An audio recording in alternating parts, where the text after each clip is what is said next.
Welcome back to CN2 Sports. I jumped over to this seat. I've got Morgan Cox here with me. Thanks for being here. Yes, very excited. Also want to introduce you to Mo Bell. He is the CEO of the Upper Palmetto YMCA here in not just York County, but 3 counties in our area. And maybe we'll let you fill us in a little bit on just how big the YMCA is really getting in our area these days. Well, we now have 15 locations in York County, Chester County, and Lancaster.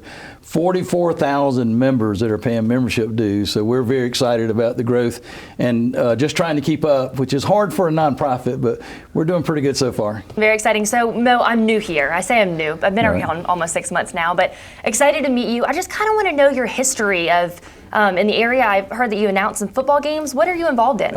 In my early days, I was very involved in programs, whether it's running Camp Cherokee. I ran for 12 summers. Wow. And, as a college student, I was a lifeguard at the Y and worked at the Y. So I've been around for quite a while. It's actually, gosh, about 44 years altogether. Wow, I that's still awesome. can't believe it myself. But I'm here toward the end and have enjoyed every moment and had a lot of great friends and a lot of good stories that are come along the way. And this is really an exciting time to still be part of the Y.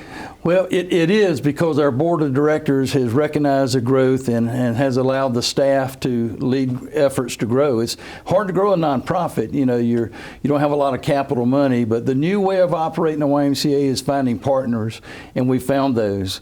In the Clover School District just built a beautiful 70,000 square foot YMCA through a school bond issue. The Fort Mill YMCA, which is the old recreation complex, the Close family donated it to the town of Fort Mill, and the town of Fort Mill asked us to run it.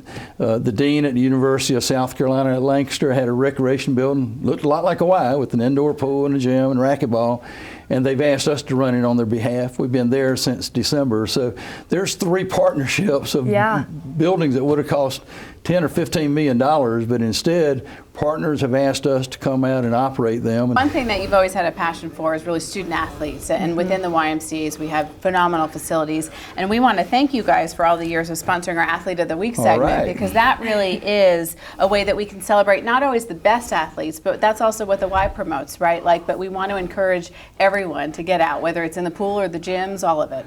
Well, the philosophy's always been we're all winners at the YMCA, and you start all ages. And the old days you may start at 10 or 11. Now we start kids at 4 and 5 years of age. Yeah. But the Y programs, they're somewhat competitive, but they're mainly, the purpose of them is to build character, develop skills, to get the kid to like the sport so they'll continue the sport. We train our coaches not to be too rough on them, but to be more encouraging. You know, we've been doing sports since the 30s in this area. Wow. This is nothing new to us. This picture, 1935, this was a football team. If you look at the helmets, they're all leather helmets. They don't have face masks. Yeah, so the rich history. We were doing, in the old days, Mr. O'Hare, who's in the photo, would load up his station wagon with balls and bats, and he would drive to one of the mill villages.